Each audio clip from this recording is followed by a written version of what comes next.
반갑습니다. 송주준입니다. 오늘 저는 좀 두 가지에 대한 이야기를 해보고 싶은데요.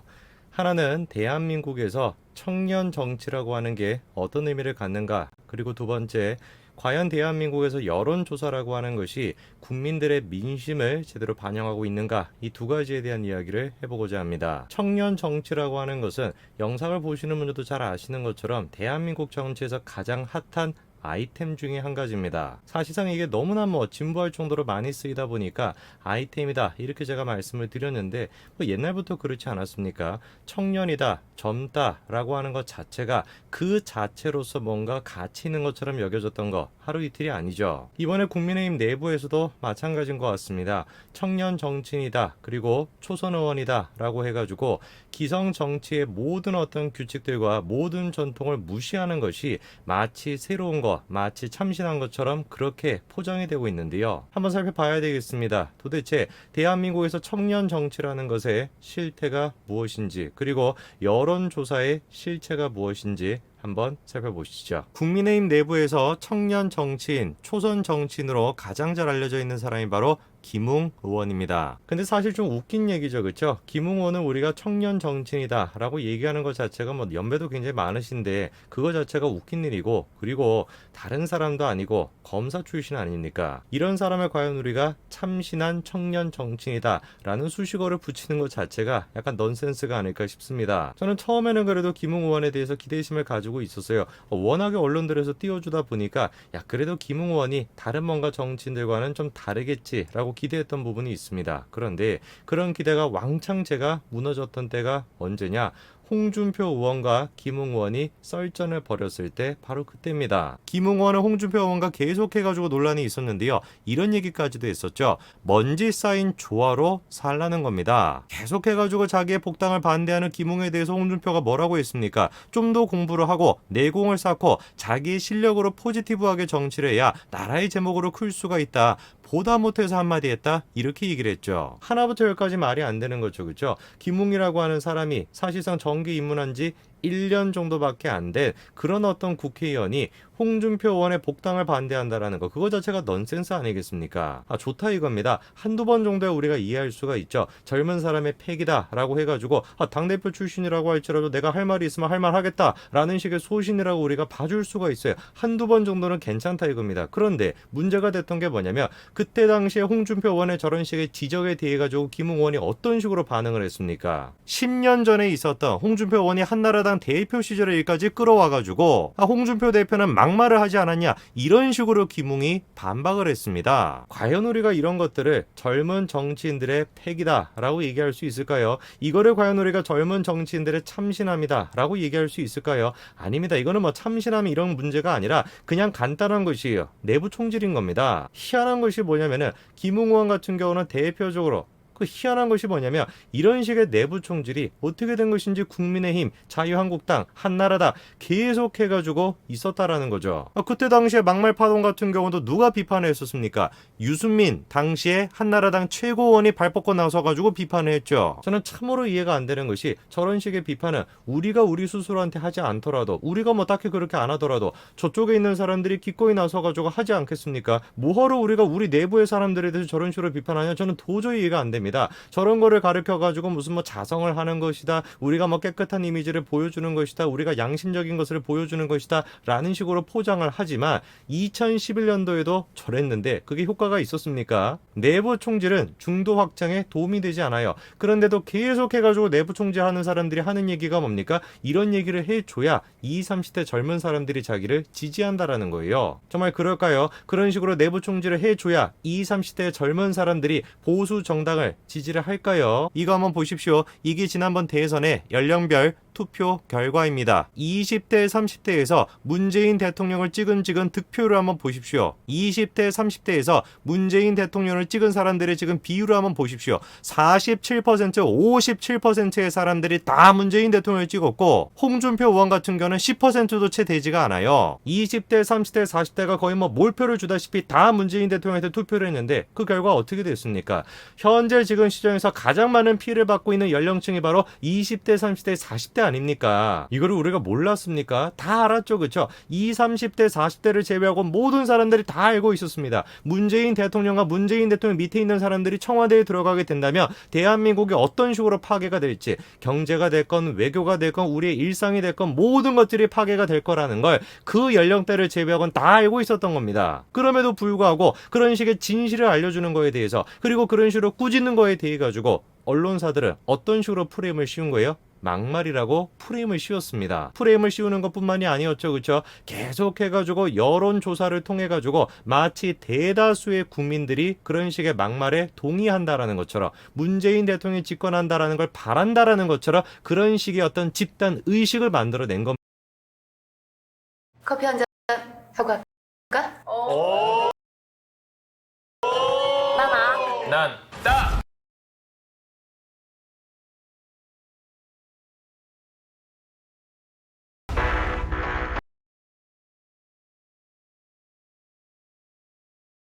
아메리카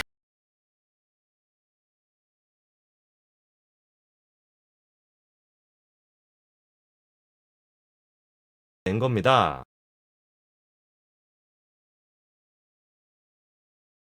현재 지금 논란이 되고 있는 게 한국갤럽 것들이 파괴가 될 거라는 걸 그 연령대를 제외하고는 다 알고 있었던 겁니다. 그럼에도 불구하고 그런 식의 진실을 알려주는 거에 대해서, 그리고 그런 식으로 꾸짖는 거에 대해 가지고 언론사들은 어떤 식으로 프레임을 씌운 거예요? 막말이라고 프레임을 씌웠습니다. 프레임을 씌우는 것뿐만이 아니었죠, 그렇죠? 계속해가지고 여론조사를 통해가지고 마치 대다수의 국민들이 그런 식의 막말에 동의한다라는 것처럼, 문재인 대통령이 집권한다라는 걸 바란다라는 것처럼 그런 식의 어떤 집단 의식을 만들어낸 겁니다. 현재 지금 논란이 되고 있는 게 한국갤럽의 여론조사인데요. 그때 당시 한번 홍준표 의원에 대한 지지율 한번 보십시오. 6%, 4%, 7%, 9%이 정도밖에 안 됐습니다. 그런데 실제 득표율은 어땠습니까? 홍준표 의원은 24%를 갖다가 득표를 했어요. 여론조사를 하면 할수록 계속해가지고 10% 이하대로 나오다가 마지막에 이제 대선을 코앞에 앞두고 했던 마지막 여론조사에서는 16%가 나왔고, 그리고 난 다음에 실제 대선에서는 24%를 득표를 한 겁니다. 아니 무슨 막 5%, 6%이 정도 차이가 있어야지 이해를 할 텐데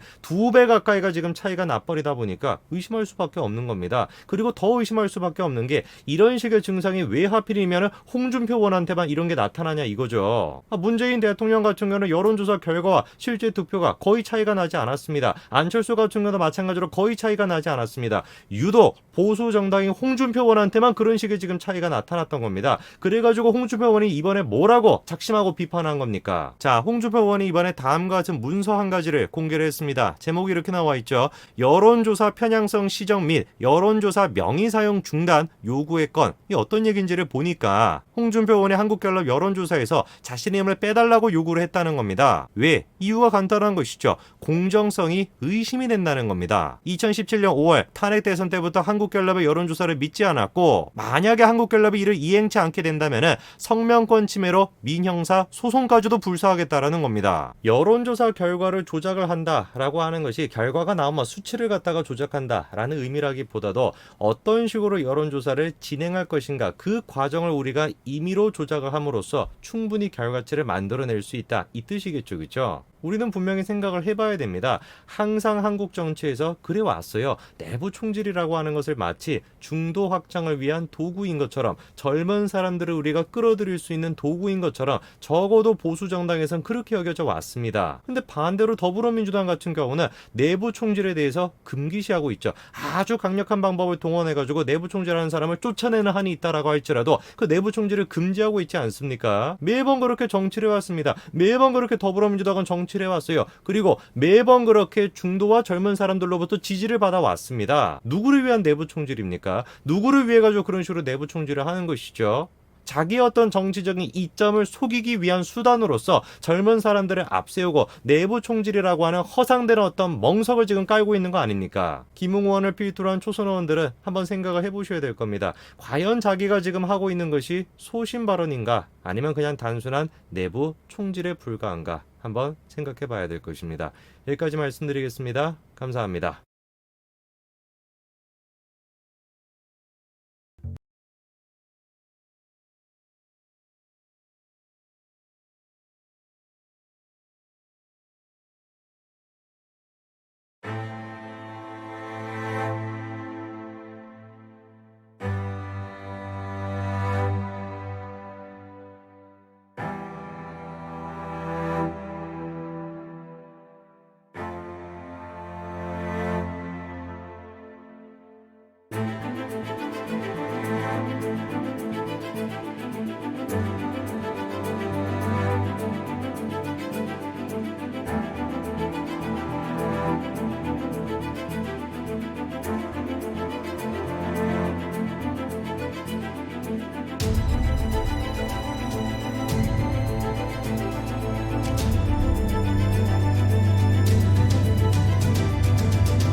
반갑습니다. 송규준입니다. 오늘 저는 문재인 대통령에 대한 이야기를 좀 해보도록 하겠습니다. 제가 이제 주변 분들과 문재인 대통령에 대한 이야기를 할 때 많은 분들이 하시는 얘기가 뭐냐면, 야, 내가 아무리 생각을 해봐도 문재인 대통령은 대통령이 아닌 것 같다. 저 사람은 내가 봤을 때 바지 사장일 것 같아.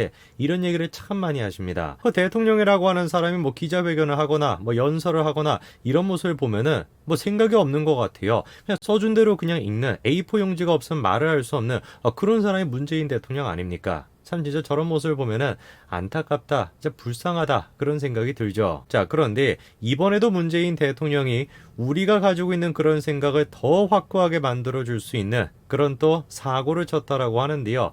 이번에 또 현충일이 있지 않았습니까? 현충일을 기념해가지고 문재인 대통령이 기념사를 했는데, 그 기념사 동안에 다음과 같은 사건이 한 가지가 있었습니다. 어떤 건지 같이 한번 보시죠. 자, 이게 이번에 문재인 대통령이 기념사를 할 때의 모습인데요. 여러분 혹시 보이십니까? 문재인 대통령의 입가에 있는 흰 점, 저거 뭔지 보이세요? 일각에서는 지금 문재인 대통령이 입에다가 밥풀을 묻히고 기념사를 한 거 아니냐, 이런 지금 이야기가 나오고 있습니다. 아마 가능성은 두 가지 정도가 있을 것 같습니다. 하나는 일단 보좌진이 체크를 똑바로 못했다라는 것인데, 솔직히 좀 이해가 잘 안 됩니다. 그렇죠? 말이 안 되는 일이죠. 그렇죠?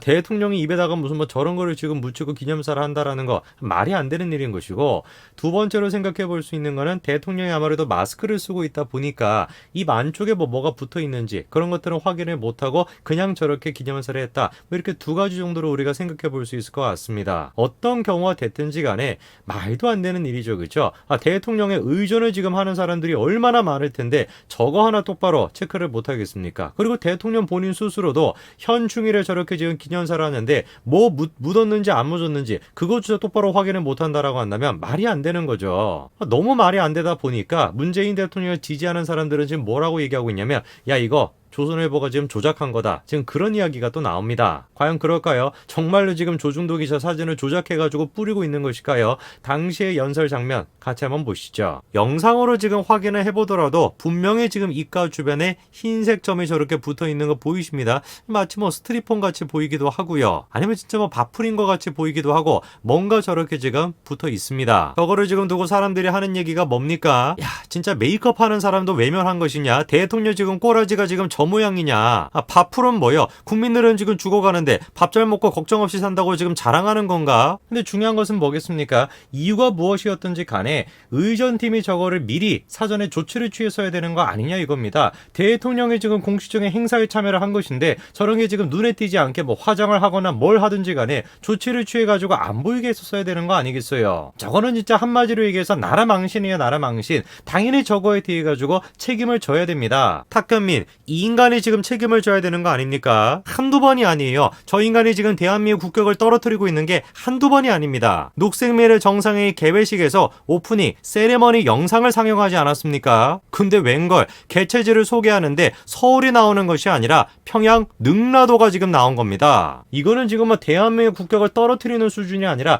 대한민국의 국격을 파괴를 시켜버리는 거 아닙니까? 다 예상이 됐던 일이죠. 탁현민 저 인간의 수준이 어떤 수준인데 청와대 행사를 담당할까 한다면 어떤 식으로 대한민국 국격이 떨어질지 다 예상이 됐던 일 아닙니까? 이거 한번 보십시오. 이런 지금 짓거리를 하는 사람인데 어떻게 이런 사람한테 행사를 맡길 수가 있습니까? 한 번은 또 대학토론대회 심사위원으로 나왔다가 완전히 진짜 망신당하지 않았습니까? 진리란 어느 편에서 바라보느냐에 따라서 진리일 수도 있고 환상일 수도 있는 거 아닌가요? 그러니까 질문을 지금 저에게 던지고 계시잖아요.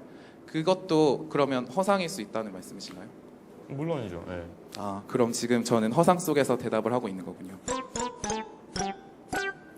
행동거지가 됐건 지적 수준이 됐건 어떤 거를 생각을 해보든지 간에 저 사람은 공직의 자리에 있어야 되는 사람이 아닙니다. 수준이 한참 떨어져도 떨어지는 사람인데 어떻게 저런 사람이 공직을 맡을 수가 있겠습니까? 뭐 그뿐만이니까 머리만 문제가 있다라고 한다면 괜찮은 것인데 또 어떤 문제가 있어요? 한창 논란이 됐던 게 탁현민 씨가 썼던 이 책입니다. 남자 마음 설명서라고 하는 책인데요. 이 책에 지금 서술되어 있는 거 한번 보십시오. 이게 지금 정상적인 사람이라고 할 수가 있습니까? 타크민 씨가 또 공저로 참여했던 책 말할수록 자유로워진다. 이 책도 마찬가지죠. 써놓은 거 지금 보십시오. 제가 차마 이 내용을 지금 제 입으로 읽을 수가 없습니다. 여러분 눈으로 한번 읽어보십시오. 이런 수준을 가지고 있는 사람이 어떻게 지금 청와대에 들어가 있습니까? 기가찰 노릇이 뭡니까? 탁현민 씨는 자기의 책에다가, 딴 책도 아니고 자기의 책에다가 여성을 지금 저런 식으로 비하하는 듯한 내용을 써놨었는데 정작 저 사람들이 비판했던 사람은 누굽니까? 홍준표 당시 대선 후보 아니에요. 무슨 뭐 대지발정제 그거에 대해 가지고 얼마나 당시에 비판을 많이 했습니까? 사퇴해야 된다고. 나중에 홍준표 의원이 다 해명을 했던 것처럼 그 사건은 홍준표 의원과 아무런 직접적인 연관성이 없던 것이었습니다. 자기는 그냥 옆에 사람들이 하고 있던 얘기를 들어가지고 책에다가 써놓은 거, 그게 다였던 거죠. 근데 그거를 가지고도 대선 후보 어떻게 나올 수 있겠냐, 여성에 대해서 그런 생각을 가지고 있는 사람이 어떻게 나올 수가 있냐, 사퇴하세요 라고 얘기했던 사람들이 정작 지금 저런 모습을 보입니다. 탁현민 씨 사퇴를 했습니까? 그래가지고 저 사건이 터지고 난 뒤에 사퇴는커녕 오히려 대통령의 행사 일정을 계속해가지고 책임을 졌죠. 그러면서 하는 얘기가 뭐예요? 자기가 청와대에서 나갈 때 해명을 하겠다? 이런 지금 말도 안 되는 소리를 합니다. 행동거주도 문제가 있고 지적 수준도 문제가 있고 여성에 대한 관념조차도 문제가 있고 여기서 끝나지가 않습니다. 탁현민 씨는 또 비리와 관련된 혐의도 있었죠. 이런 기사가 나왔었습니다. 탁현민 측근이 청정부 행사 22건을 수주받았다라고 하는 의혹이었죠. 내용이 참 기가 막힙니다. 노바운더리라고 하는 탁현민 씨의 최측근들이 세운 회사가 있는데요. 이 회사가 2년 10개월 동안 모두 22건의 청와대든 정부 행사 용역을 수주를 했습니다. 기가 막힌 게 뭐냐면은 2017년 5월까지만 하더라도 이 회사가 정부 행사 관련 실적이 아예 없는 신생업체였던 거예요. 그런데 그럼에도 불구하고 저렇게 수주를 받아가지고 2018년도에는 10억 가까이, 2019년도에는 20억 가까이 매출을 올린 겁니다. 당연히 전문가들이 하는 얘기가 뭡니까? 들어본 적도 없는 특혜고 신생공역기획사가 저런 식으로 청와대 행수를 수주한다라는 건 꿈도 못 꾼다라는 거죠. 심지어 노바운더리라고 하는 그 회사는 사무실조차도 없어가지고 이 씨 남편 명의의 아파트를 사업장 소재로 신고했을 정도로 영세업체였던 그런 회사였습니다. 저게 만약에 과거에 자유한국당 의원들에게서 저런 식의 지금 뭐 특혜 의혹이 나왔다라고 한다면 어떻게 됐겠습니까? 나라가 완전히 뒤집어 엎어지지 않았겠어요? 또 그냥 뭐 촛불 들고 광화문 광장 가득 채워가지고 사퇴하세요 뭐 그렇게 또 요구하지 않았겠습니까? 근데 저거에 대해 가지고 탁현민 씨가 해명했던 내용이 뭡니까? 엉뚱한 얘기를 하죠, 그렇죠? 대통령 동선을 다 공개하라는 거냐? 뭐 생뚱맞은 얘기를 해요. 아니 자기 최측근들의 지금 특혜 의혹에 대해 가지고 얘기하고 있는데 엉뚱하게 뭐라고 지금 맞받아치고 있는 거예요? 대통령의 보안 문제 전혀 지금 상관없는 엉뚱한 지금 주제로 맞받아치고 있는 겁니다. 어떤 측면을 생각해보든지 간에 탁현민이라고 하는 인간은 청와대에 지금 들어갈 수 있는 수준이 안 되는 사람인데 어떻게 지금 저 사람이 아직까지도 청와대에 들어가 있냐? 글쎄요, 이거에 대한 답은 다음과 같은 사진 한 장이 답해줄 것 같습니다. 지금 탁현민 모습 보십시오. 대통령이 저 앞에 지금 걸어가고 있는데 주머니에 손 놓고 지금 내려오고 있는 저 모습을 한번 보십시오. 저 사람들의 눈에는 문재인 대통령이 대통령으로 보이지 않는 거예요. 대통령으로 보이지 않겠죠. 그냥 뭐니까 문재인 대통령은 자기들의 바지사장 같은 그런 존재니까. 사상 초유로 대통령이 저런 식의 행사에 참여하는데 이물질 같은 거를 묻히고 나와가지고 행사에 참여하는 모습, 대한민국이 진짜 어쩌다가 이런 지금 수준까지 떨어졌나 싶습니다. 반드시 우리가 내년 대선에서 정권교체 이뤄내야 될 것 같습니다. 오늘까지 말씀드리겠습니다. 감사합니다.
아.